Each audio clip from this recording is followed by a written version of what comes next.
Diu Bharatiya Janata party દ્વારા જન ઔષધિ સપ્તાહની ઉજવણી કરવામાં આવી રહી છે। આજે બીજેપી હોદ્દેદારો તથા નગરપાલિકાના પ્રમુખ અને ઉપપ્રમુખે જન ઔષધિ કેન્દ્રની મુલાકાત લીધી હતી।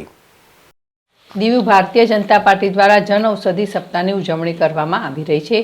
આજે બીજેપી હોદ્દેદારો તથા નગરપાલિકા પ્રમુખ ઉપપ્રમુખે જન ઔષધિ કેન્દ્રની મુલાકાત લીધી હતી। કેન્દ્ર શાસિત પ્રદેશ દીવ ખાતે બીજેપી દ્વારા આજથી જન ઔષધિ સપ્તાહની ઉજવણી શરૂ કરવામાં આવી છે, જે અંતર્ગત આજે ભારતીય જનતા પાર્ટીના મહામંત્રી કિશોર કાપડિયા, ઉપપ્રમુખ વૈશાલી બામણિયા દીવ જન ઔષધિ કેન્દ્રની મુલાકાત લીધી અને માહિતી મેળવી હતી।